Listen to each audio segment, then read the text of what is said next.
very clear for all to see. We have got our priests, our nuns.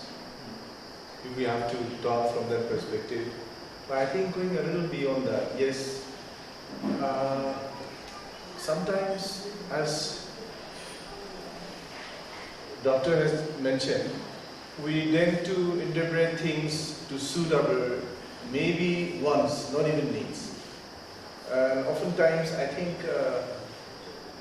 the kind of Christianity practice is that we interpret the verses according to our wants, according to our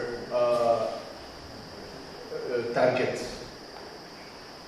So, though I may not be really answering to your expected level, yet, yes, from Catholic perspective, we know that and we believe that God created us equals, each to complement the other.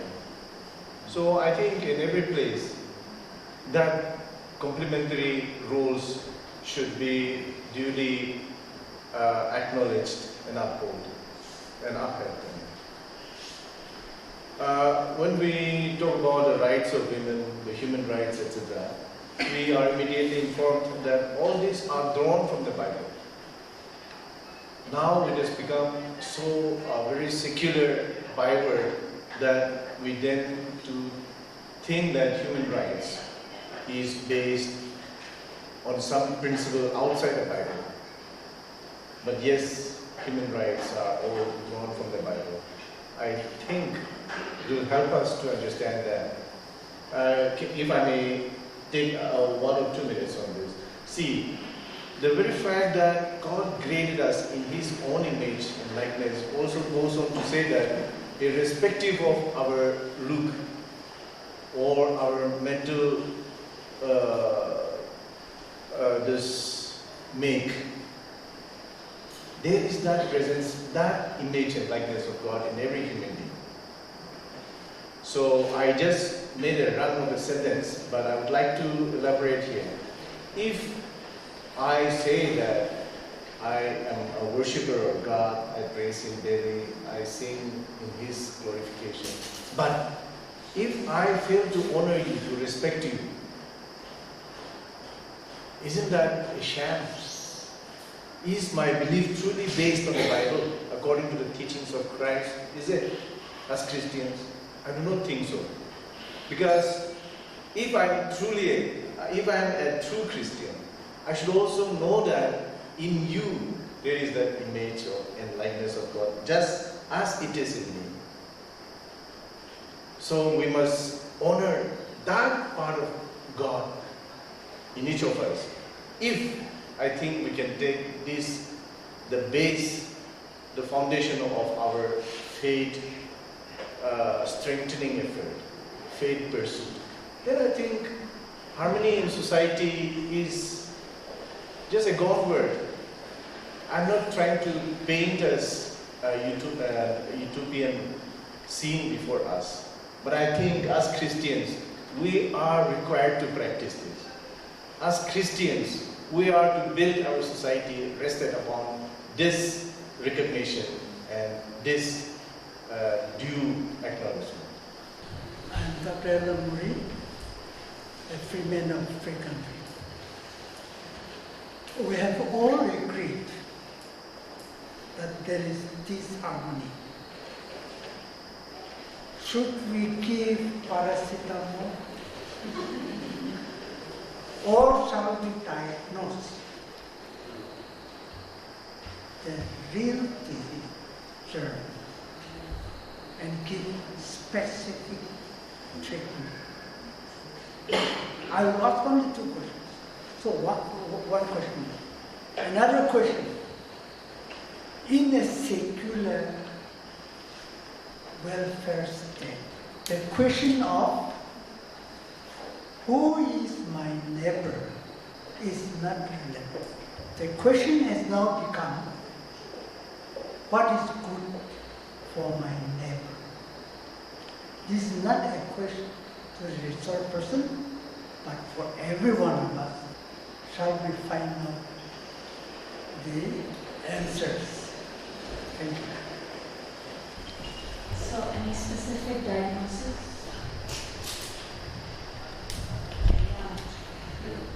See, one of the principles in Catholic social teaching is the principle of subsidiarity. Now, what does this subsidiarity mean? Subsidiarity actually is an empowerment right from the grassroots level.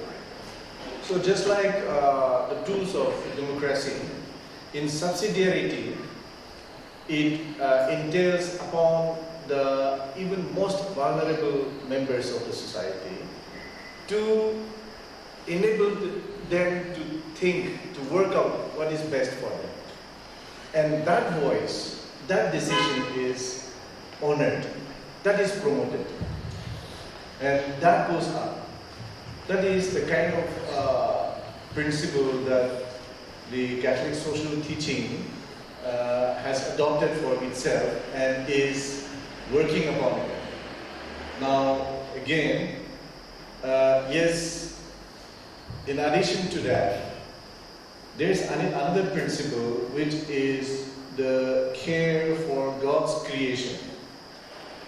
In this principle, we are enabled to care for every created object.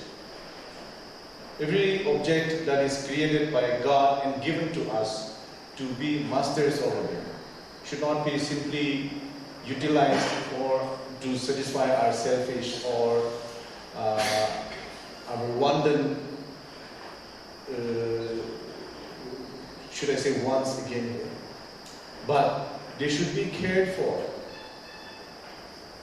It's the stewardship that God entrusted upon us over all these creations. So I think milieu of this will further strengthen our search for working on, or rather the search for harmony. I think when we talk about diagnosis in the context of the church's role in promoting harmony, I believe that the church is not a legal body, and I do not believe that the church should take the rights-based approach when we engage in peacemaking. That is for other bodies of the society to take up. And therefore, I think the church's role is for reconciliation, whether we initiate for mutual reconciliation or a mediatory reconciliation. The task of reconciliation is, I think, basic to the role of the church. So I think for diagnosis, we leave it to other organs of the society, and we work as a church, as Christians, we work for reconciliation. One of the problems that I see among the Naga Christians is how easily we switch our loyalty and our identity as a Naga and our identity as a Christian.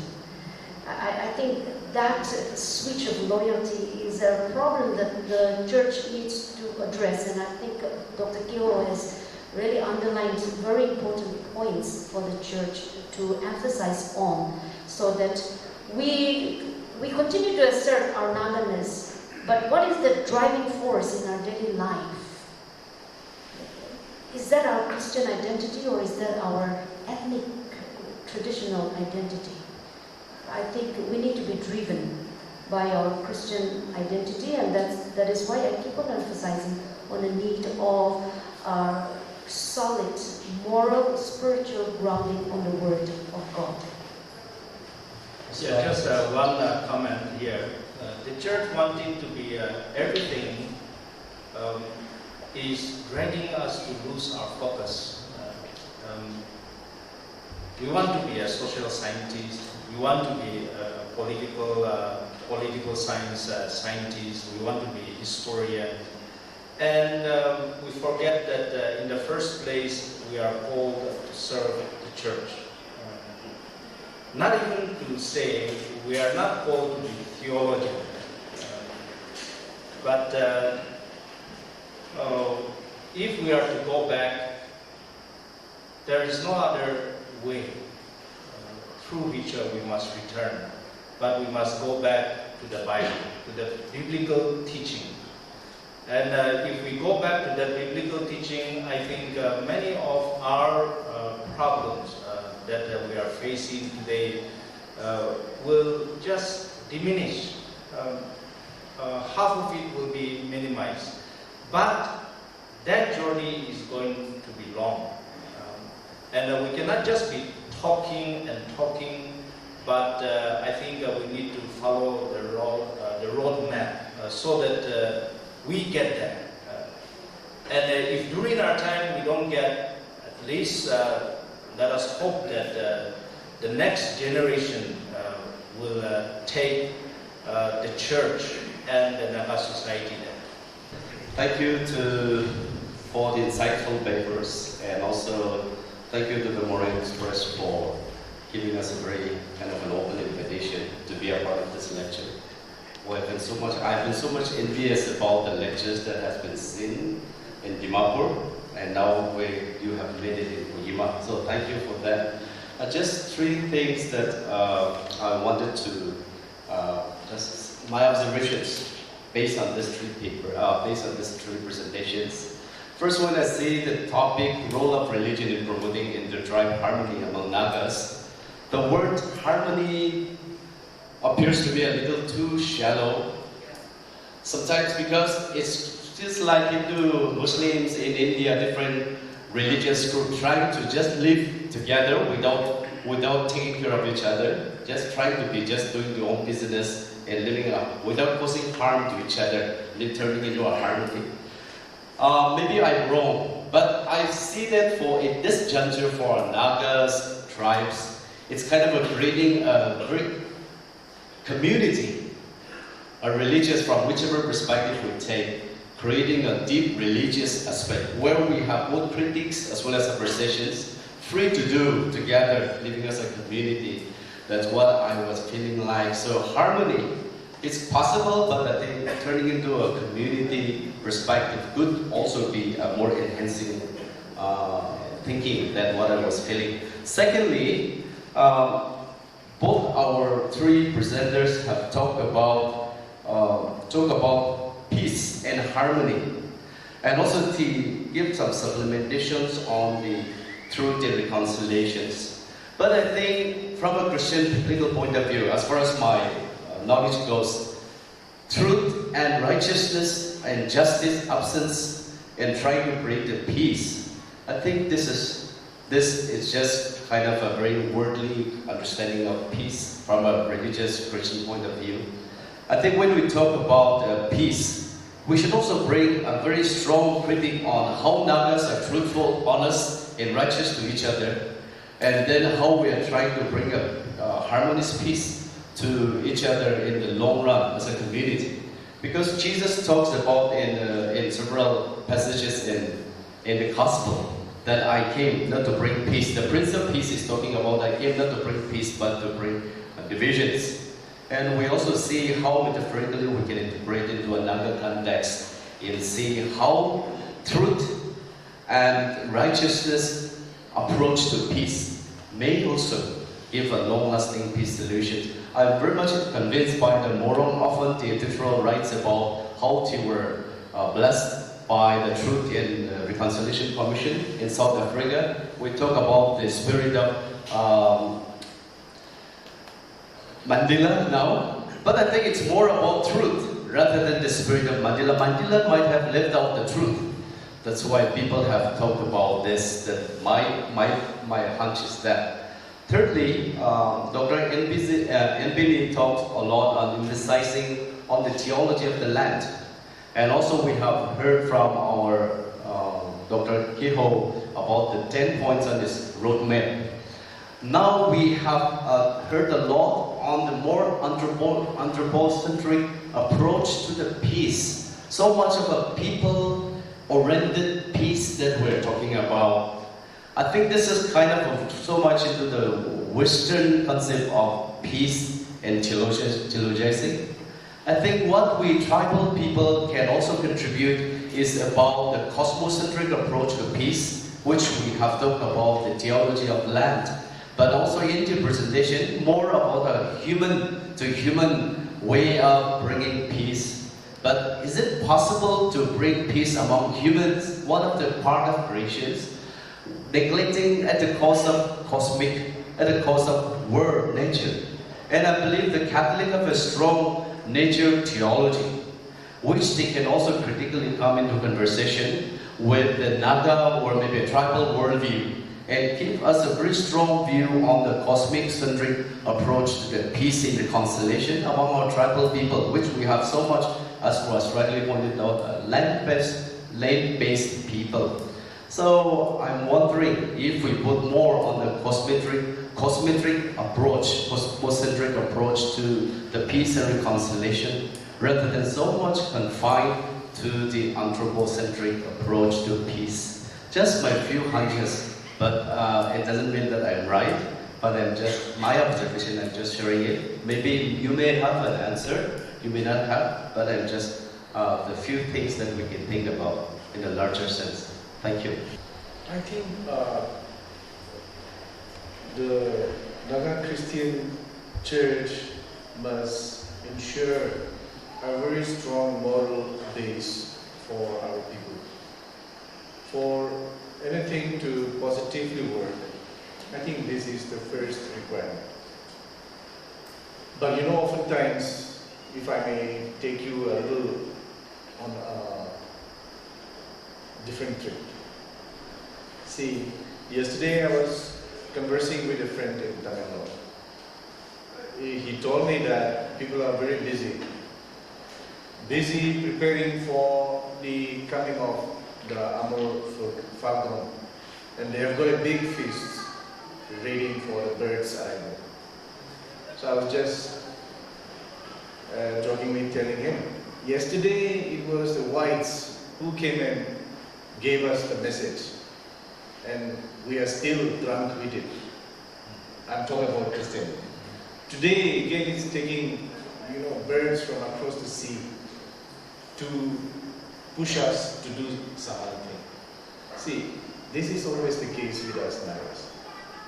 It always takes some people or something beyond us to make us realize that we are alive, that we are also capable of doing things, that we also have got a bigger role of even enabling other people, not only the Nagas, to do better things, to fulfill more noble objectives.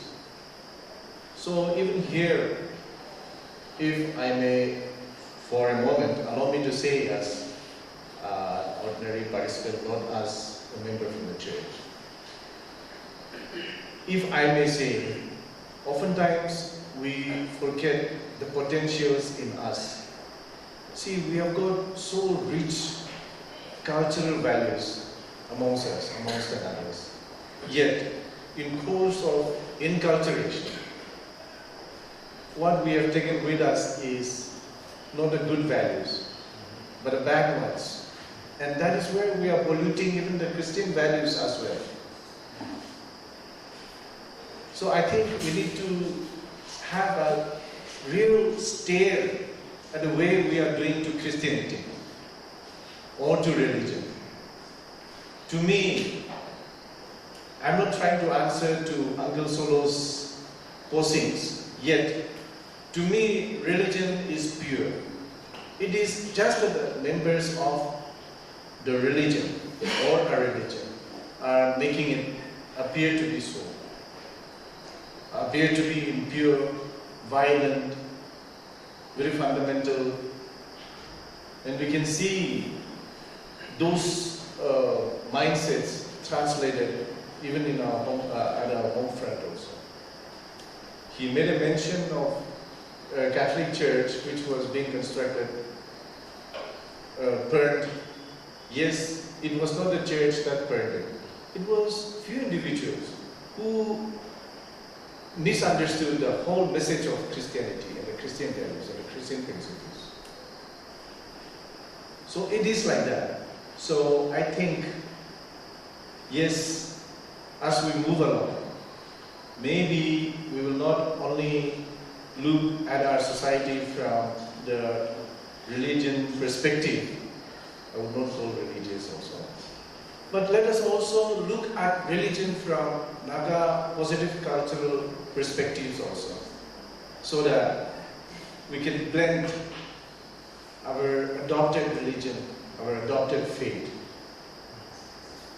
with the good aspects of our culture, of our being. Thank you. Dr. Eyingbeni. Yeah, I agree that the word community may be a better substitute for harmony, but I also do not think that the word harmony is artificial or shallow, because I think it is an essential component of peace.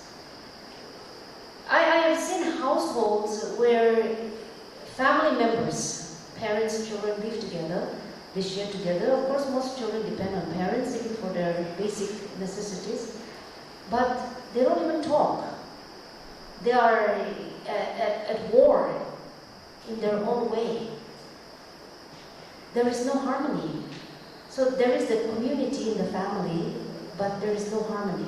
So I think harmony is a very essential component of peace. We should not, I don't think that we should undermine the importance of harmony.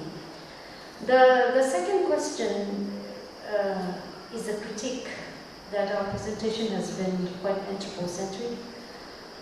I think we have been made, especially in the church circle, we have been made to think of cosmic interpretation, and most of it I think comes from some of the indigenous theologians, like Tinker is one of them, and also our own tribal theologians, or Lotha, very land-centered approach to life.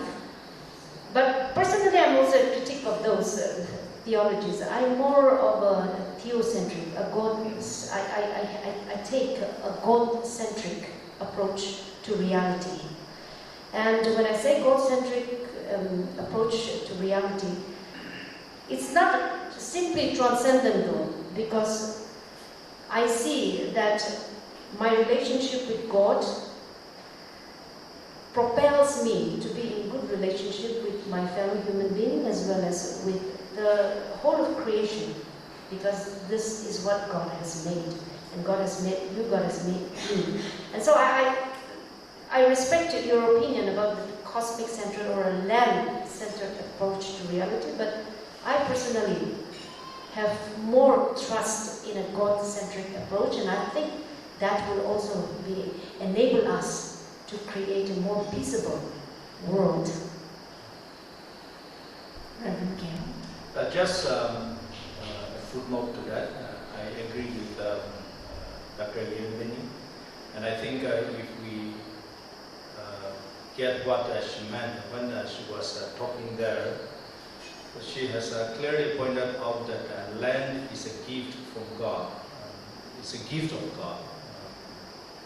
And the anthropocentric would look at the two other definitions, but fail to look at the third dimension that she brought. And I have also given this tri-theology, God, man, and world.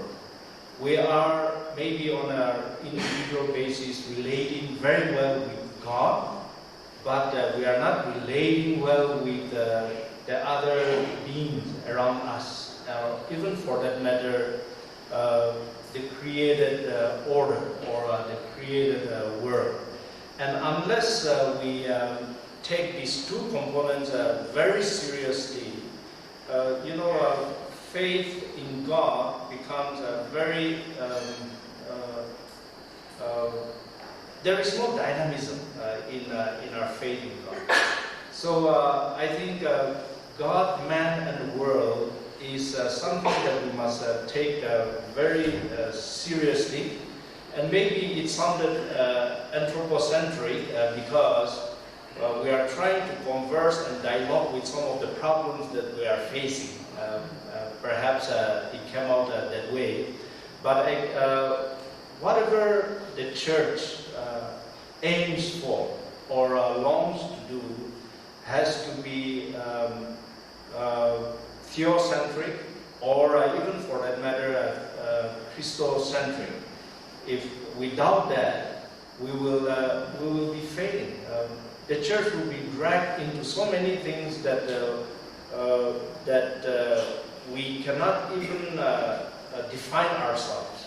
So I think God, man, and the world is a relational, or the way we relate to these three components as Christian will define who we are and what we are, what we are, what we believe.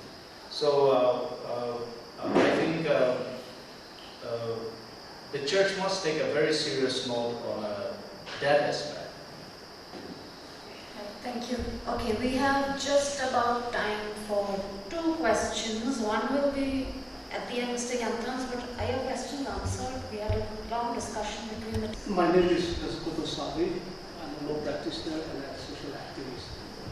This is not a question, rather is substantiate. In the beginning of our talk, Dr. Eyingbeni mentioned about Naga. Mentioned about Nagaland. Now, when I look at the Nagaland, one of the main major role of Nagaland is also to promote harmony among the Nagas. Now, when we look at it today, the several tribes are going away, disassociation. And because of what? It's just because of the indigenous tribal issues. Now, when we look at the tribal issues here, this is nothing but the indigenous inhabitants. When we talk about indigenous inhabitants, it is the original inhabitants. In Nagaland government, the competent authority issue indigenous inhabitant certificate. That is, this is entitled to someone who is originally inhabitant of the land. Now, every tribe has its own origin. Now, the issue here, I'm not going back to the issue what Nagaland is facing today. But at the same time, Eyingbeni has also suggested about peace committee.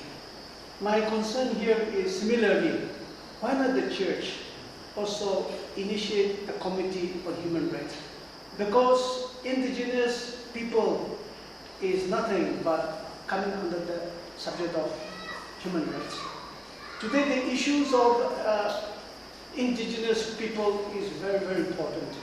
Just a month ago, we celebrated the International Day for World's Indigenous People. And from the celebration, I calculate that awareness is very lacking. People are not concerned and aware of what is the right of indigenous people. The whole Nagaland, there was only 2 programs. And my friend, Secretary General and sitting there, he addressed the keynote in one of the programs. I addressed the keynote in another program. That was the only program. So my concern here is, why not we also initiate? Because the policymakers, the politicians, the bureaucrats, they all belong to one church or the other. And had we are well aware of indigenous people's rights, I don't think this may be the issue. So this is not a question but an opinion share. My name is Rasile. I pastor the Union Baptist Church in Kohima. 3 or 4 questions. One is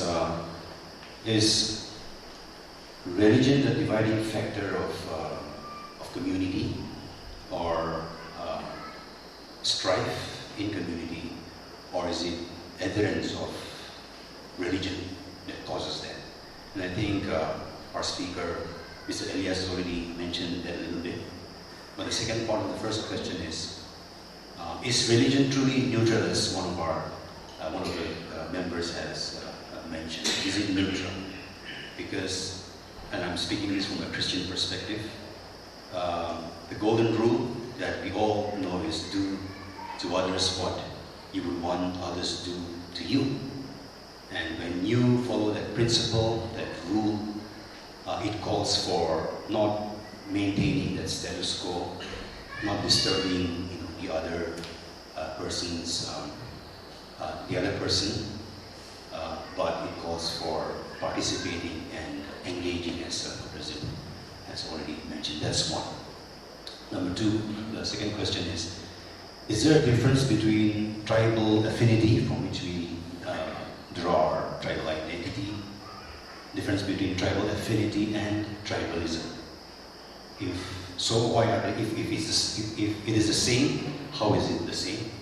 If it's different, how is it different? Because I think I can speak for myself. Sometimes I mix up the two. And so that clarification will truly help us. The third question is talking about, not a question, this is just a comment to add to what Reverend Zelhou has mentioned. He mentioned about escape and two attitudes, escape and engagement. And I would like to add one more, which is not my idea, but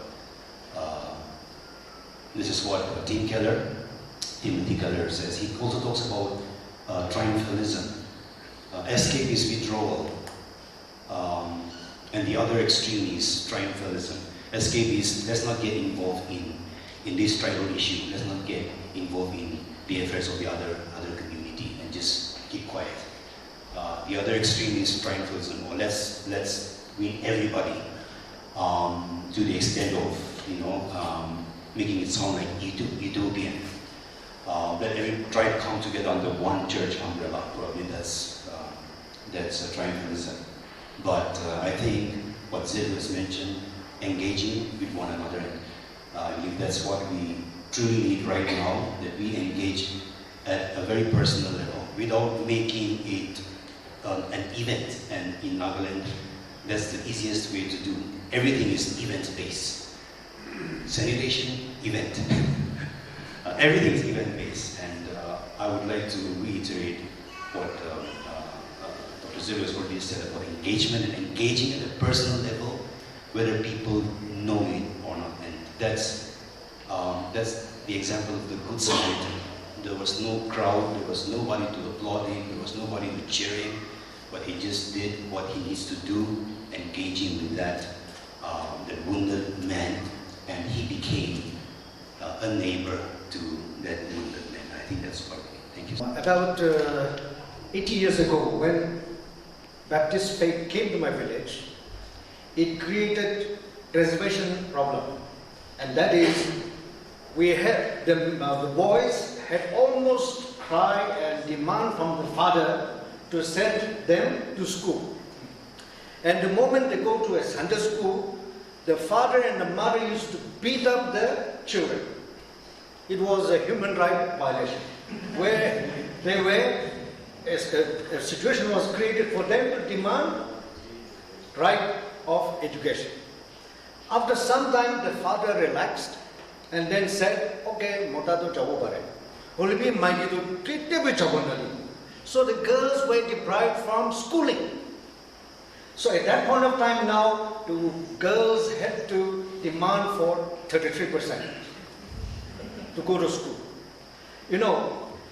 So as of now, in our Naga society, maybe this is just purely my personal opinion, I don't think the girls and the women are deprived of to that extent, where in some communities where the women folk are not even allowed to enter, say, a church. And in fact, in the Bible, no woman was allowed to enter the sanctuary area. Along with the Gentiles, the Jewish women were kept outside the fourth wall. The innermost wall was only for the high priest. And then the outer wall, the second wall, was for the other priests. And then the third was for the men folk. And then the last outside was for the Gentiles, including us, and for the women of the Jews. You know, the Bible, if we were to go deep into the Bible, one of the hermeneutical understanding, interpretation of the rib out of which Eve was made is actually, scientifically speaking, from a raw iron ore, we get iron. On further refinement of the iron, we get steel. And so, scientifically speaking, that is it. And then from the philosophical point of view also, actually, man was made out of raw material from the earth, and the woman was made out of the rib of Adam, which is a finished product. Which means that a woman is more superior than the men, philosophically speaking and scientifically speaking. So I do not know why our women are fighting for, since they are not deprived of anything. There is no more power even for a woman to become a reverend now. Of course, a few years maybe there was. I think I can answer those questions privately with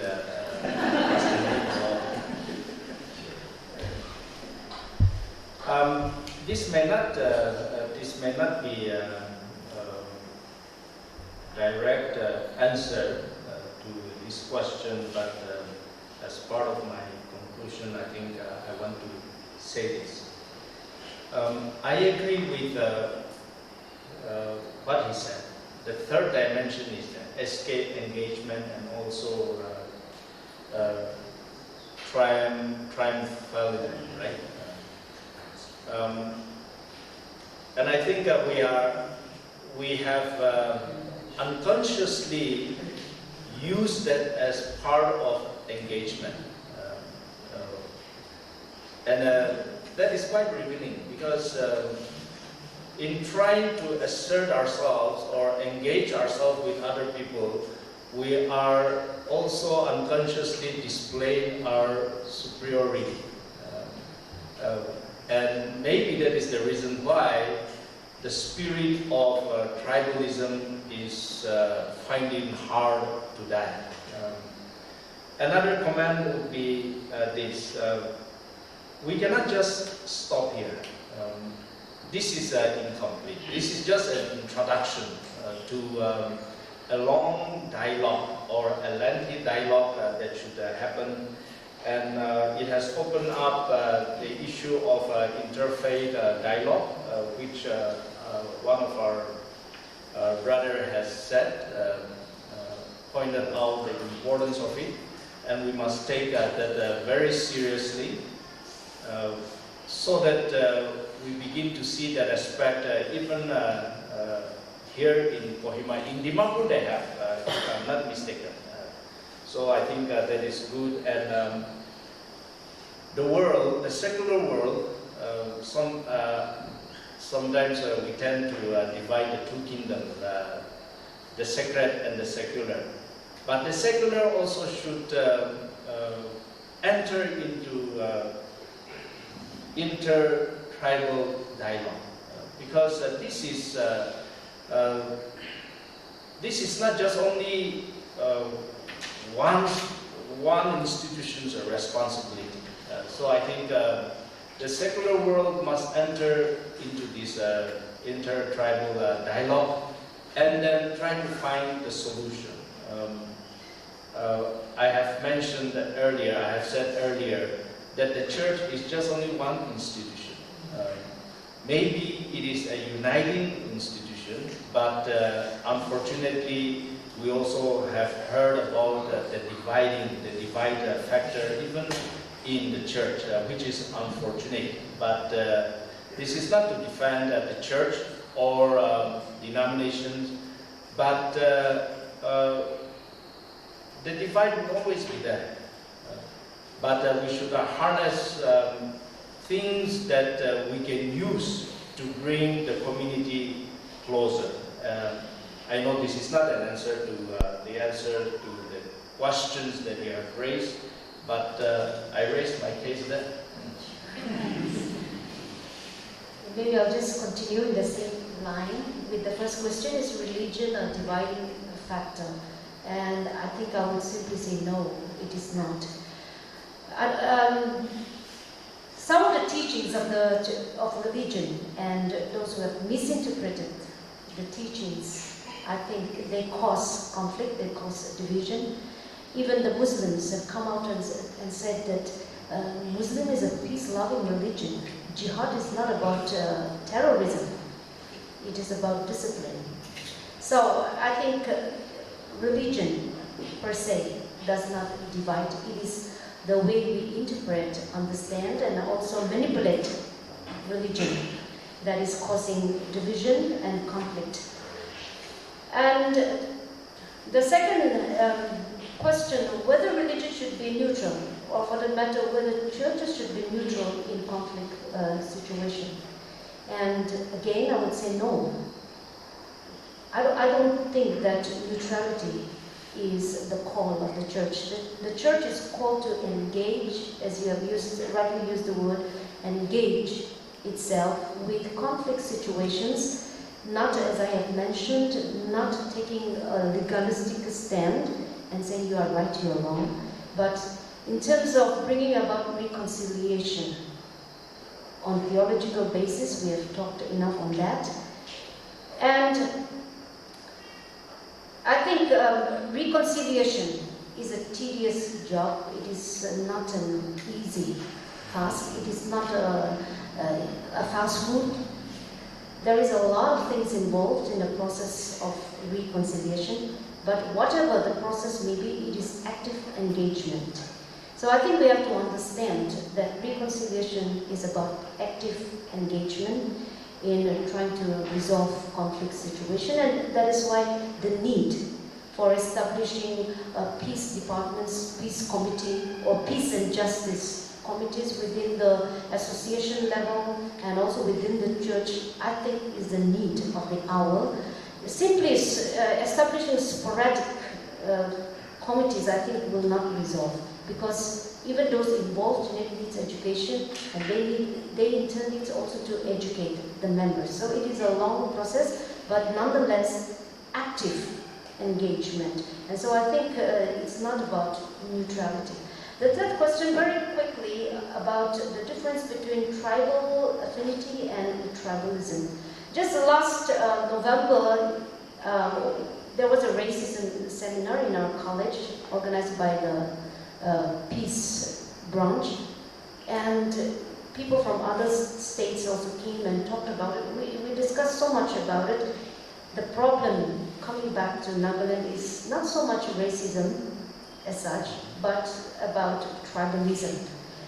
So I think in that seminar there was much talk about how to differentiate tribal affinity from tribalism.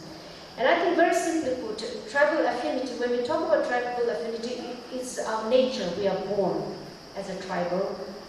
You are born as a Naga. It is something that you cannot change. But tribalism is a nurtured thing. It is nurtured, it is influenced by many factors, and I think sometimes if we are not careful, our tribal affinity, our nature, can be influenced by tribalism, and I think that is when the problem arises. Conflict situations are triggered by it. So I think that there needs to be that very conscious attempt from the side of every Naga, I think, to differentiate between our tribal identity, affinity, from tribalism. I don't think I need to add anything more to what our two speakers have stated. But just a single sentence run of the difference between affinity and tribal affinity and tribalism. See, tribal affinity, which is a very noble thing, it comes naturally to us. You cannot order it, you cannot change it. But tribalism is voluntary act, which is very negative. I think that suffices to say. And with that, I thank the organizers for enabling us to share this moment with you. Thank you. Thank you, speakers. I think we are towards the end, but we are not yet finished. To give the concluding remarks, I invite Dr. Humtsoe-Nienu, editor of the Morung Express, to give us a few remarks. Good evening. It's been almost 4 hours. Just thank you for your patience and for sitting and participating. Well, religion is both very personal as well as very social. And so it can get personal, and yet at the same time, it is something for us as a community to address. Before I make my closing remarks, just a few assumptions that or rather dilemmas, let me put it in the form of dilemmas that I strongly felt coming across in the last 4 hours. One is, when we talk of harmony and unity, are we mistaking it for uniformity? That seems to be coming very strongly. We seem to be talking more about uniformity rather than celebrating the richness of human life. So is uniformity unity? Or do we mean something much more than that? The second assumption is, about 15 years ago, a very senior church leader said Nagas have a very concrete and narrow understanding of Christianity. Nagas have a very narrow but very concrete understanding of Christianity. And for some reason I felt that coming very strongly this afternoon. The third assumption is, has Christian values failed, or is it the frailty of humanity that has failed? To me, I think that's where we seem to be in a dilemma. Has our own human frailty, is it in question, or is it the values of Christ that has failed? I think that is something for us to really contemplate on. And final assumption is, do we think that we're dwelling too much in the abstract and hence missing the point? Are we dwelling too much in the abstract? And since we're dwelling too much in the abstract, are we missing the point? So those are my assumptions which I just want to put before you, before I make my concluding remarks. This is the 6th Morung lecture, 5 we've had in Limao, and this is the first time in Kohima. So thank you so much, and especially our speakers, for their presence, for their wisdom, for their experience, for sharing, and also making themselves vulnerable to each and every one of us, so that we can engage with them in a way that is productive. In the course of the years, we have observed that Nagas, we say we dialogue, we discuss, but sometimes I feel it's a dialogue between two monologues. Everyone is making their point. We come to a meeting, everyone is making their point, but we're not listening to each other. Organizations speak, they reiterate their positions, they affirm their positions. Is that what consultations have come to? Is that what meetings have come to? So I feel we are at a time when dialogue is actually taking place between two monologues. They're just talking to themselves. And so one of the aims of this lecture is to try and encourage all of us to listen to each other, to dialogue really with one another, so that we also find the courage to go beyond our positions, to go beyond my understanding of what is right and what is wrong, and to listen to one another. It's a process. Reverend Keyho said this is just the beginning, perhaps an introduction. And really, it is an introduction of some sort. And it is our hope that we will take it further. But really, at the heart of it is, we have to have a democratic dialogue and not a dialogue between two monologues. Because I think it is the dialogue between monologues that seems to be deciding the fate of the Naga people. And my friends, that is not dialogue. growing up, whenever we did something wrong, we would be like, you leave the home.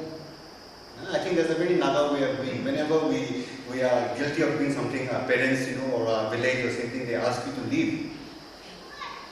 But in some cultures, when a child does something wrong, the parents ground their child. Say, don't go out of the house, you're grounded for a week. And somehow these two distinctions between grounding and expulsion seems to have also framed the way we interact with one another. One is driven by guilt, one is driven by shame. So in our context, we seem to be driven by shame. When someone does something wrong, brings bad repute to your home, your family, you ask them to, you're shameful, you are humiliated. And the Naga discourse in some ways seems to be shaped by this psychological understanding of shame. Because we are so shameful. And so, I feel we need a face-saving mechanism to save face. Because in our context, because shame is such an important aspect of our life, we need to save face, right?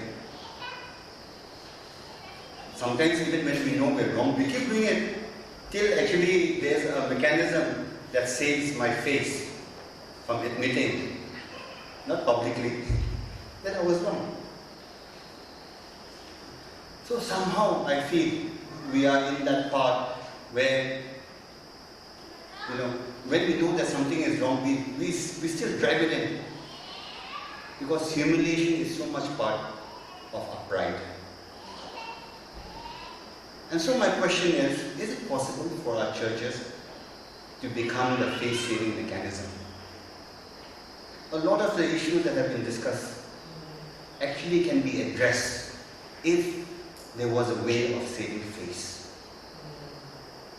Because when we talk about coexistence, when we talk about harmony, when we talk about unity, it's also about saving face. By saving face, I don't mean it in a negative way. So saving face is one. Can the church provide the face-saving mechanism? So that when we are in that part, when we're not willing, even when we know that we are wrong, we're not willing to lower ourselves, we're not willing to humble ourselves because we are so much driven by shame. The second point I want to make is words. In my own personal life, professional life, I've seen how words has a life of its own. Words can either build up or words can destroy. And in this context, I think really the idea of the dialogue is for us to be mindful of the language that we use. We're all part of a newspaper, the Morung Express. And some of the articles that come, really in any other place it would not be published because of the words that we use, the language that we use. And somehow that is related to the kind of relationship we are building. The choice of words, language. And so when we talk about building relationships, building communities, saving face and words, I have to be mindful, I request you to be mindful of the words that we say, of the words that we write, because it has a life of its own. It either builds or it destroys. In Rwanda, the radio was, I think it was last year, a radio station was culpable for the genocide because it was the words that were killing people. It was the words that was dehumanizing people. Where you no longer said, you're a human being. It was words that said, you're killing cockroaches, you're killing insects. It was the radio. Words, my friends, words. But finally, the prophetic imagination. We talk about the church and we talk about the prophetic imagination. But I think, since for me, the church is the people are the church and the church are the people, I think we need a new imagination. Perhaps a prophetic imagination. An imagination that is not bounded by the status quo, but an imagination where we are called to become fully human. Just like as we were created in the image of Christ. To be fully human, a question of prophetic imagination. And so to me, in the Naga case, when we talk about the prophetic imagination, the question of tribe, to me, somehow I kept wrestling with it. To me, I think in today's context, for us to talk about tribes, it's not possible for us to talk about tribes unless we go back to how tribes were formed. Today, in the Morung Express, there was a quotation by Hutton. I think most of you may have heard of Hutton. He wrote several books on different Naga communities. In 1965, long after he had left the Naga Hills, and he went back, 30 years after leaving the Naga Hills, finally he could say, now, after 30 years, looking back, I can say that Nagas are a people. Not in the assortment of tribes or villages. Nagas are a people. To me, that is the standing point. To me, that is the standing point. We talk about international organizations, we talk about legislations. In all legislations, in all legal instruments, they don't talk about tribes, they don't talk about states, they talk about peoples. All peoples have blah, blah, blah, blah. All rights are attributed to peoples, not to states, not to tribes, but to peoples. Problem is, the term peoples is not defined. And so now, a lot of conflicts take place because people are trying to define who the peoples are. Governments will say, dependents are not the peoples, they are a minority. America will say, oh, the Navajo nation are not peoples, they are a tribe. And by default, because of the past, we have been relegated from peoples to a scheduled tribe. And today we're caught in this chasm called scheduled tribes and tribalism. So to me, my friends, to me, if we are to address it, we have to go back to where it started. It doesn't mean going back to the past, but it means beginning from there. And I think it is in discussions such as this that we really must challenge each other. Not accusing one another, but being firm, being informed. And that is what this dialogue, this lecture hopes to do, is to generate dialogue by raising difficult questions. We may not have all the answers, but it's important for us to own the problems so that in the process of dialoguing as equals, we will find solutions. We must have our own solutions. And so, the prophetic imagination, the shared imagination for the Naga, is like the spider web weaving a web consisting of so many strands. There's no one strand. There's so many strands in the spider web. We can't say that one strand is more important than, because only together they form the spider web. And so like that, for each one of us as peoples, I think it is important for us to weave a web. By its own, it is very weak. But when a spider web is put together, it's strong. It carries the weight of something much more than what it can. So my friends, I would ask, encourage that through this lecture and through what we have heard, to continue to wrestle with these issues and to have the courage to dream the prophetic imagination. I just want to leave you with this. Something that inspired me personally is Psalm 85:10. The Spanish version, not the English version, the Spanish version says, Truth and mercy have met, justice and peace have kissed. Truth and mercy have met, justice and peace has kissed. My question to you, are we building a society, a community that stands for truth? Are we building a community that does mercy? Are we building a community that walks with justice? Are we a community that is living in peace? Or are we a community where truth is suppressed, mercy has been blinded, justice has been kidnapped, and peace does not even exist? So I leave that answer to you. Thank you so much for being with us and for sharing your thoughts.